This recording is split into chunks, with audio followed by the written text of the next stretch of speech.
Welcome to the show tonight. This is Doug, all the way from Derby, Kansas. And this is Jeff from Los Angeles, California. This is the third Doug and Jeff show, or the third Doug and Jeff show of 2012. And that reminds me, Doug, we're contracted to do 12 shows this year with the network, and this is our third show, and it's already May, so we got to get going. I got a headache, Jeff, already about it, man. No, man, you're absolutely right. So let's get right into it. We got to get going. We got to do this show and another show and another show, okay? All right, let's do it. I'm ready, Jeff. What about this Wall Street stuff, man? At the beginning of this month, it was May Day, the first Occupy Wall Street Day, or the Workers' Rights Day International. Yeah, they dance around the polls, right, Jeff? Yeah, Maypole too. Right. Yeah, you're absolutely right. And the Occupy Wall Street people are protesting our country's long history of ignoring corporate greed. And as you can see by this clip right here, this Occupy Wall Street protester is protesting our country's long history of ignoring proper hygiene. Look at that picture, man. That's unbelievable. And there are these two beautiful kids there, the guy and the girl. Aren't they cute? Oh, yeah. They're Occupy Wall Street people, and they're getting married next month, and they wanted everyone to know that they are registered at Saul's Army Surplus Store, so you can get them something right there. I'm going to get them a canteen, Jeff, okay? You can get them a canteen. I was going to get them that, but maybe I'll get them a pup tent or a cot or something like that. Yeah. Yeah, they don't come in handy when they're at the park. Occupying Wall Street. Well, where else in New York, Jeff? What else? Yeah, here, show the picture. Carl, show the picture of that guy that I interviewed in New York. There he is right there. I was saying, hey, if the police invade Occupy Wall Street people here in this park, they could be in for a bloodbath. And worse yet, for this guy, he could be in for a real bath. Yeah, that would be horrible, Jeff. Exactly. I don't wish that on anybody, man. I don't either. And I also asked another guy there at Occupy Wall Street, New York, if he'd ever been pepper sprayed. And he said, well, yeah, that's how most of his dates end. That's how he knows the date's over, when he gets pepper sprayed, man. Time to go home. It seems even the Wall Street millionaires, they're protesting as well. They're fed up just like everyone else. Like this guy had a sign that was saying he wants free Wi-Fi. He's protesting that he wants free Wi-Fi in all limousines right now. And I don't blame him. That's not asking for too much, yeah? No, you're trying to do a deal and you jump in a limo and you can't get on the computer to see how your stock is doing. They also said that he was protesting, why can't I buy a Porsche without Pirelli tires? I mean, that is a concern as well for the rich. I tell you. They're the protesters too, though. They're the protesters too. And here's a guy that says, my other sign is a yacht. So there you go. Those guys have jumped in the fray too with the Occupy Wall Street people, and I say, hey, go. And we want to let everyone know, Doug, right? You want to tell them? Well, Jeff, we want to let everybody know that we are behind them. The Doug and Jeff show stands firmly behind you. Absolutely, man. Give them what they want. We're behind you guys 100%. Yes.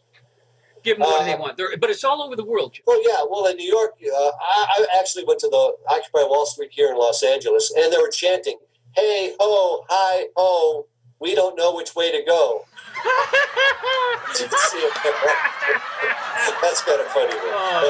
Those Occupy Wall Street people, they do have a sense of humor. The most popular Occupy Wall Street chant is no justice, no peace. Chaz Bono is obese.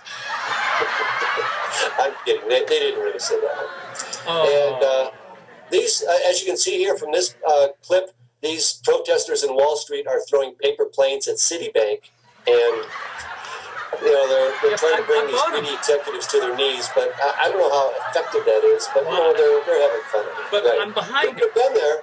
If they didn't have that I Love Lucy marathon on, I would have been there in a minute, in a New York minute, man. I would have been there. Me too. Right, exactly. We wanted to say, too, also that, as you can see from this chart, that the Occupy Wall Street movement has gone global. It's all over the world now. Yes. Here's the Occupy Wall Street people in New York.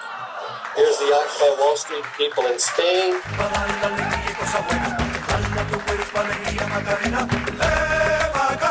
Here's the Occupy Wall Street people even in Ireland. Wow. Look at them doing the jig. They're doing the Irish jig, man. I think it's more like Riverdance, but here's Occupy Wall Street in Scotland. And it's even gone to like the second world, not the first world, but the second world country, like Occupy Wall Street, Iran. They're fed up with the whole thing, and I don't blame them, man. Yeah. And then, of course, it's gone to the What's up north there? It's the tundra there. Yeah, Tundra. Occupy Wall Street tundra, Oh. and in Alaska, it's even gotten up there. You can see these guys are protesting like crazy, and I say, God bless them. We're right behind you. They didn't have those doggone Channel 13 movie marathons, man. We'd be right there with you. And of course, the last one, they've not gone to primitive countries. They've gone to primitive countries in Nigeria, Africa. Here, they're Occupy Wall Street. Look at that. That's right. Yeah. Well, look at that. There they are. Look at Jeff. That's the tribe that. This is the first tribe that they've never seen a white person before. The last tribe in America or in the world. Right, in the world. That's like this, Jeff. And look at Yeah. it. They're Well, they've protesting. never seen an Occupy Wall Street person either until they got the bug too, you know. So right on. Once again, we are with you 100% Occupy Wall Street. Occupy Wall Street. In the deepest, remote parts of Africa there that you saw dancing, we're with you. Yep, we are. We love you. Mwah. Go guys. Okay, listen, we're going to be right back. All right, Jeff. Messages. Okay. See you on the other side. All right, take care.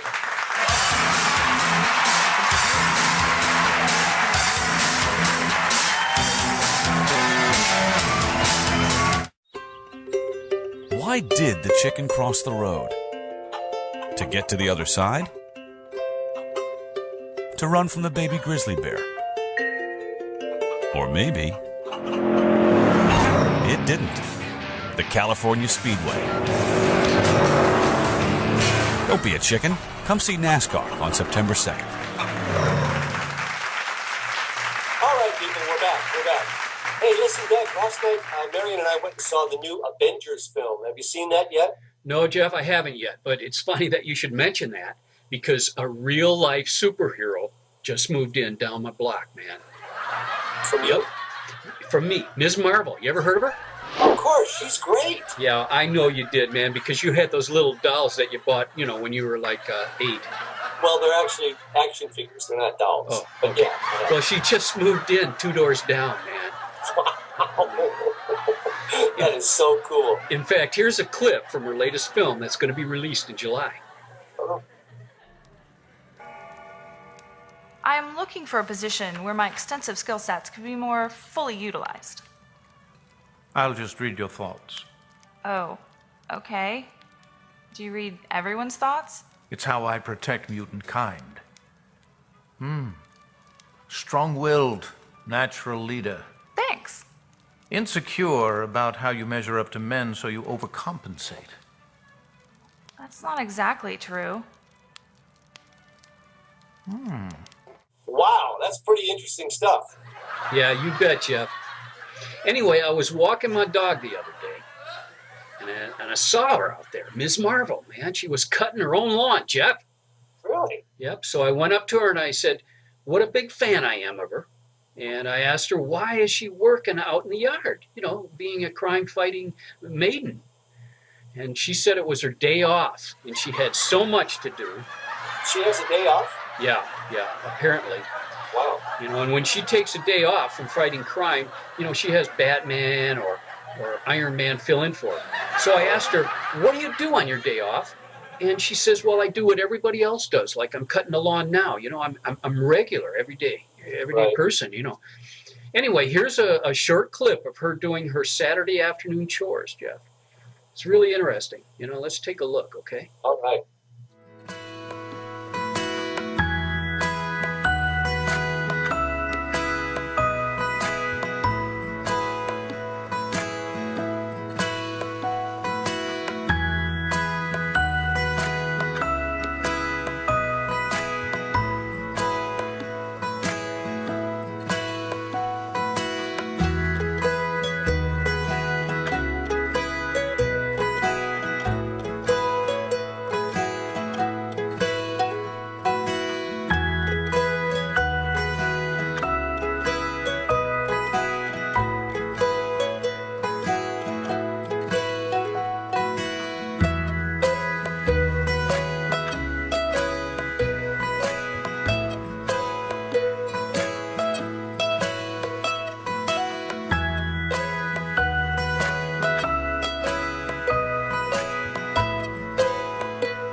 Well, what did you think, Jeff?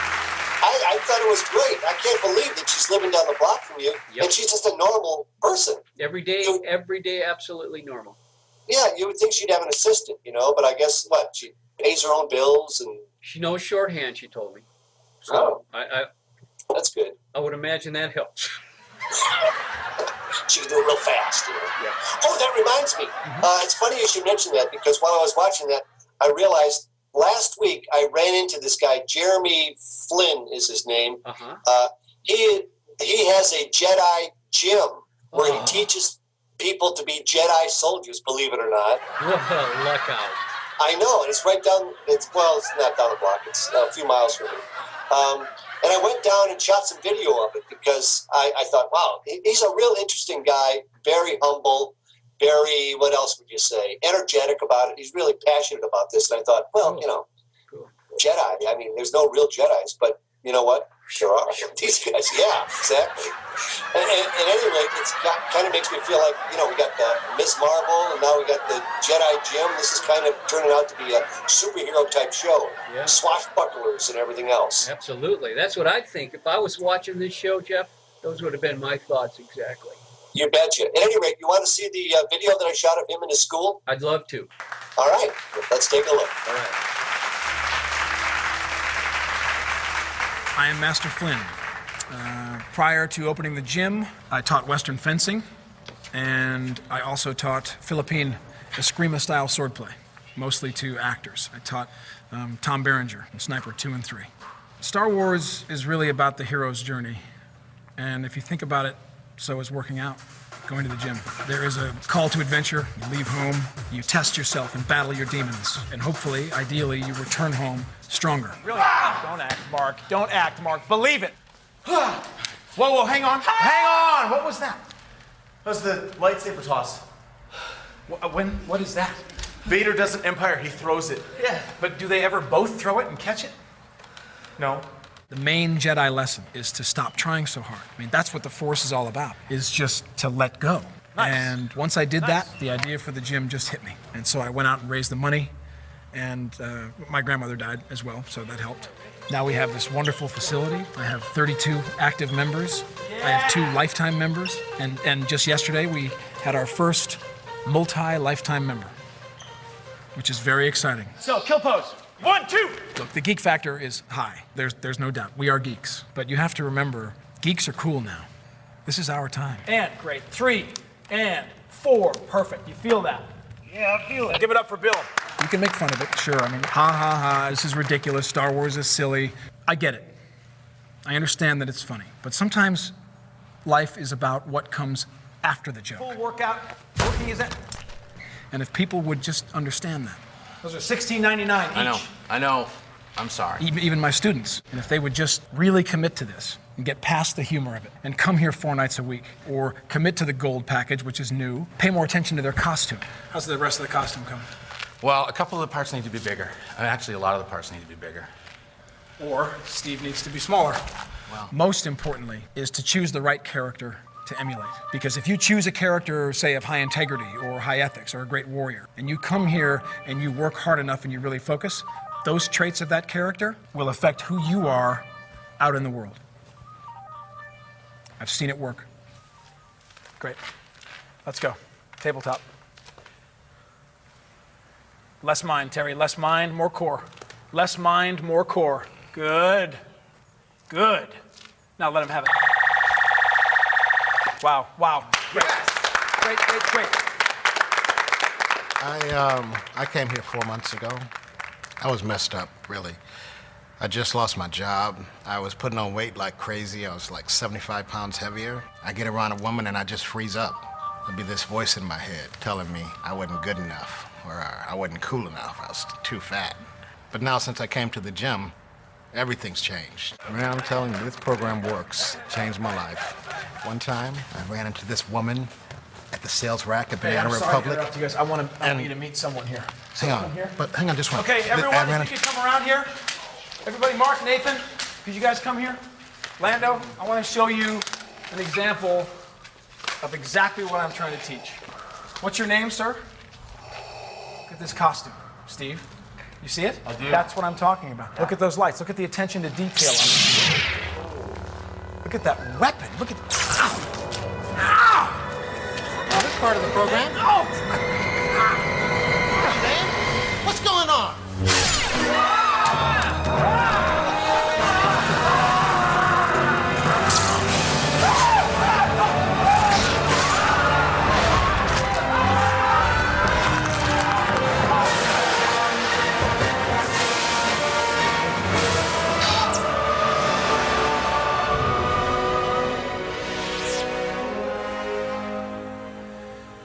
I knew the Force was real.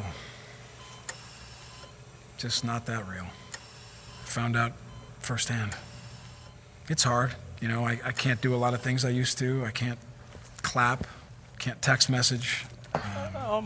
Hanging pictures is very hard. But it's okay. It only makes me stronger. And giving up is not an option. I have to move on. Do it, baby. Move on to something bigger, something better. Okay, ready? Here we go. And 1, 2, 3. Cast those spells. Cast those spells. We're starting from Cast those spells. scratch, Cast those spells. High knee, but that's high knee. life. You know, you don't give up. What if Michael Jordan gave up when he didn't make his sophomore high school team? What if Abraham Lincoln gave up when he lost his first election? Actually, if Abe Lincoln gave up, then Michael Jordan would never have had the chance to give up anything. So no, I won't give up. Not ever. Not ever. Wow. Now that was a tragic story, Jeff. Yeah. Was that really Darth Vader, though? Yeah, I'd forgotten that Jeremy got his arm cut off. And yeah, I think that was the real Darth Vader. I mean, who else could wield a lightsaber the way that guy does? That was kind of spooky, man. It's not like the Darth Vader I remember, man. No, you're absolutely right. He's not a very friendly guy, that's for sure.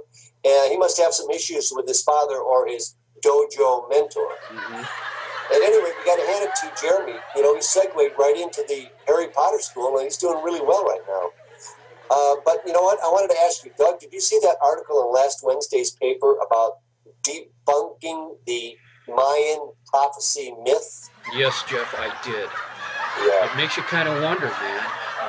You know, I mean, in our last show, we broadcasted that the world was going to end on December 21st, 2012, you know? That's right. Due to this prophecy from the Mayan calendars, man, that are accurate to the size of a toothpick. That's how accurate this is. Well, probably the size of a dental floss. Yes, that's how accurate, you know, and being what, 16,000 years old? That, you know, it's crazy, you know. Yeah. In our last show, we said this was going to happen, but now, after we spent all our money, Jeff, I had 14 credit cards, and each had a $300,000 limit. Unfortunately, I maxed every one of them out. What am I going to do, man? I still got this boat in the backyard, Jeff. I don't know what. It's probably not even in the water yet. You know, yeah, I did the same thing thanks to you, Doug. I shouldn't have listened to you because you came up with that idea about. Well, don't blame me, Jeff. It's actually, you know, I know. It's the History Channel. Have you ever watched that show, man? Yeah, I know. We were the History Channel. I thought they, you know, They had some credence, but I guess they don't, Jeff. Yeah. Anyway, I found some new information on this, and I think it might bring to light what, you know, because I don't know at this point. Is it going to happen? Is it not going to happen? That's. I got some new information, and I'd like us to take a look at the video to see what we think. Oh, okay. Let's start with a very common claim that on December 21st, 2012, there will be some kind of alignment with the center of our galaxy. The alignment will be when the sun rises above the horizon, that the sun will rise in the middle of the Milky Way galaxy. But if the Mayans did in fact point to this event with their calendar, other than it is not going to cause a pole shift because nothing will be any different than the last few thousand solstices.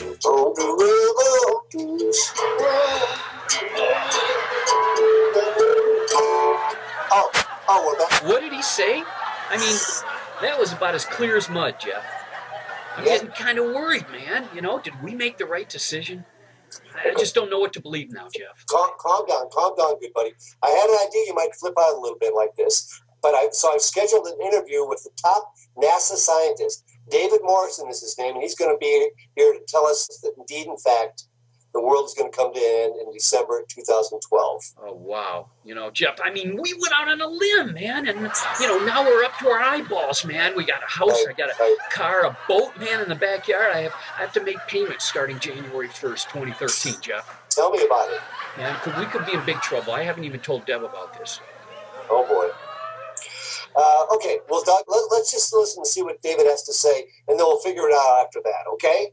All right, man, all right. Good, good. So here's David. Let's give him a chance to clear things up. Hi, my name is David Morrison. I'm a space scientist at NASA Ames Research Center. For the last 2 years, I've been answering hundreds of questions from the public about 2012 and the supposed threat to Earth.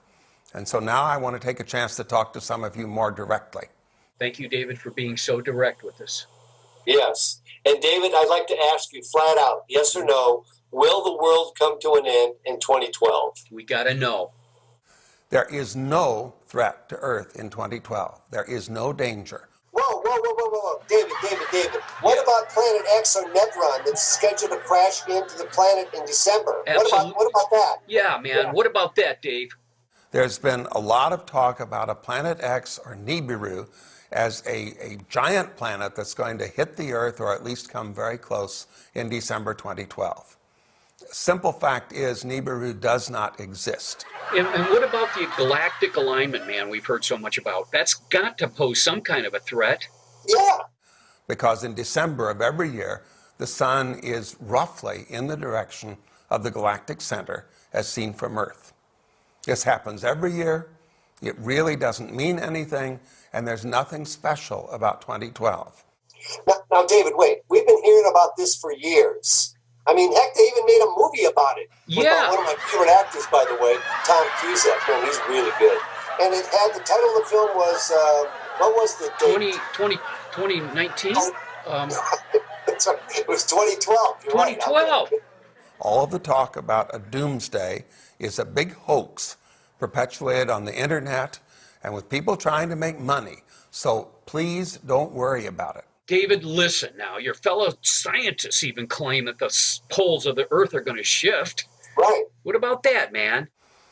No one quite explains how this could happen. And if you're talking about the rotation pole of the Earth, that can't change. It never has and never will. What about the solar maximus and the corona mass ejections? Yeah.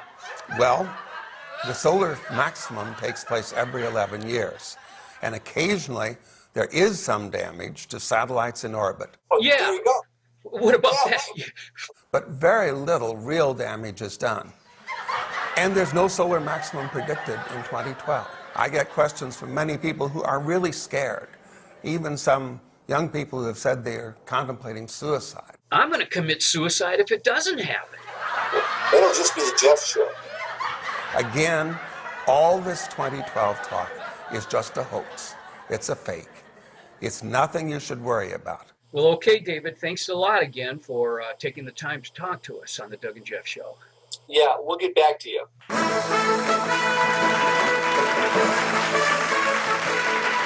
What are we going to do, man? I've spent I don't know. every last penny, not to mention the debt I ran up with his deferred payments until January.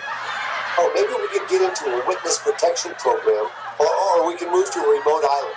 Well, what about the show then, Jeff, huh? Can we broadcast from Tahiti, for example, huh?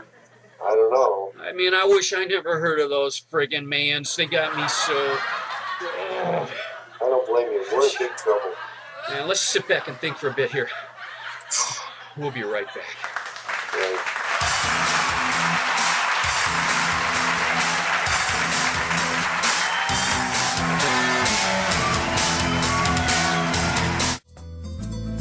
He once opened a case of beer with his teeth.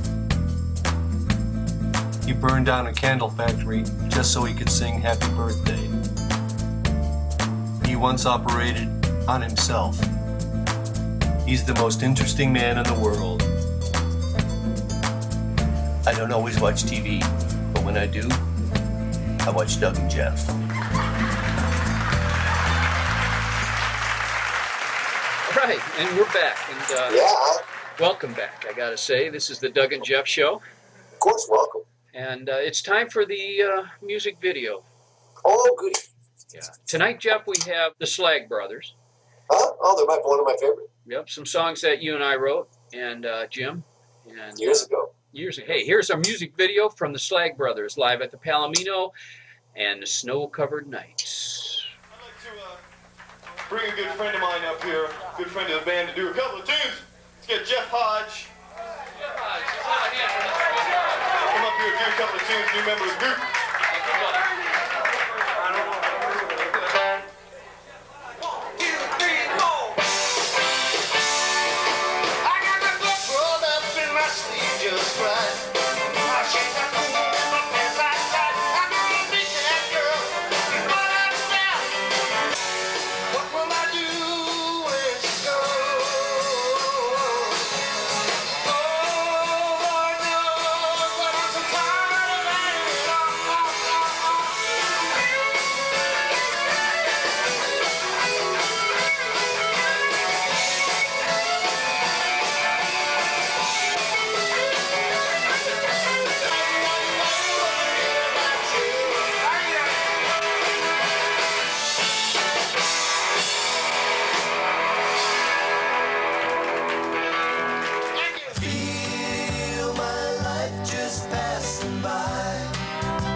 All right, welcome back. And hey, Jeff, there's that music again. And you know what happens every time this music starts, don't you? I think it's the end of the show, Doug. Isn't that a coincidence? Yeah, it is. It really is. At any rate, I wanted to let you know, Doug, I moved out of my happy house. Carl put that up there. And now I live in a greenhouse. Jeff, you are just right on, man. Environmentally friendly. Yes, Jeff. Yeah. So I'm proud of you. That's really good. Thank you. Thank you. And you know, we always want to thank the people who watch our show, don't we, Jeff? Oh, absolutely. If it weren't for the fans, we'd have no show at all. Right, and we want to thank you. We do it for them. We mean that. Yeah. Now, Doug, this is show number 4, and as you mentioned before, we are contracted to do 12 shows a year, and since it looks like, I don't know, that the world's not going to come to an end in December, we've got to get going. So there might be another show, people, real quick. I'm not sure how good it's going to be. It may not be the quality that you're used to from the Doug and Jeff show, but we'll be doing another show real quick. And you know, it's like this. We're in so much debt because we thought the world was going to end, Jeff, but yet we're still willing to give our videos to everybody for free to watch. Right. Exactly. But we're not opposed to people sending us money. You know, keep the show going. But we do want to thank everybody. Yeah, we really do. Jeff, let's get serious for a minute. All right. Has everybody liked this show, man? Yeah. I did. I think it was a great show. We had a good time. Yeah. And you know, it's always never over. Because, you know, you think it's over, but no. You hear that song. Right. And then you'll be surprised. Until it actually ends, it's not over, Jeff. That's right. That's very profound, Doug. So I want to say to everybody out there, take good care of each other, say a prayer for each other, and be aware of each other in this great world we live in. Absolutely, absolutely, man. Don't worry, people. It's going to get better. Keep the faith. Keep the faith. See you next time, Jeff. All right, take care, Doug. See you, people. Bye. Next time on the Doug and Jeff Show.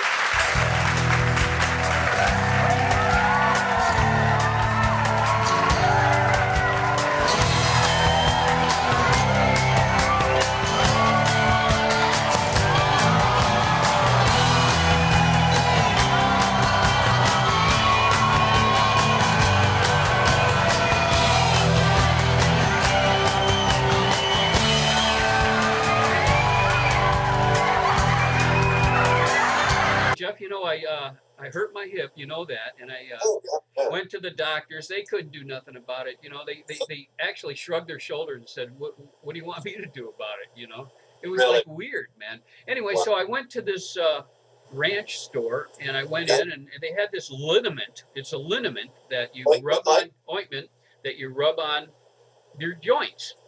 Oh. And so I rubbed it on, and lo and behold, it went right away. You know, in about within an hour, it was gone, Jeff. And really? Yeah, and it said for animals only. It's the kind they do for horses, but it still worked on me, Jeff.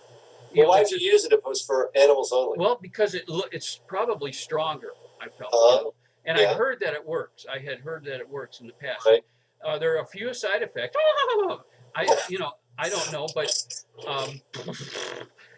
you find yourself wanting to watch a lot of the Mr. Ed shows, the reruns? Yeah.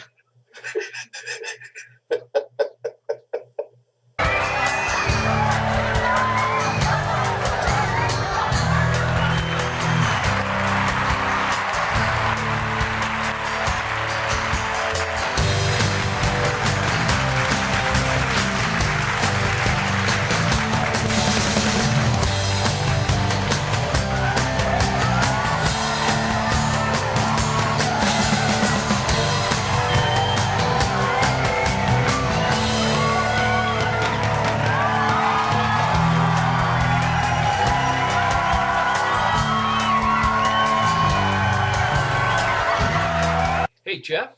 All right, people. Yeah. What's that, Doug? You know, I'm sure you, as well as everyone else around the internet, knows the story that's been in the headlines. What's that? The girl who took her 5-year-old daughter to the tanning booth. Yeah, that tragic story. Yeah, here's a picture of her, you know. And she got released and everything. You know, everything's fine and dandy. But what you didn't see, what the world didn't see until now on the Doug and Jeff Show, is the daughter. Oh, my gosh. This is a picture of the daughter. That's her? Yeah, that's her. Now, we also wanted to fix her up a little bit, put a wig on her, and Yeah, she looks pretty good there, actually. Yeah, there she is. Yeah. Her mom was released, and everything's hunky-dory. She sheds about 4 layers of skin a year. Ouch. Year. Yeah. You know, she wriggles through on the grass, and, you know, and it comes off, you know. Like a snake. Yeah. Right.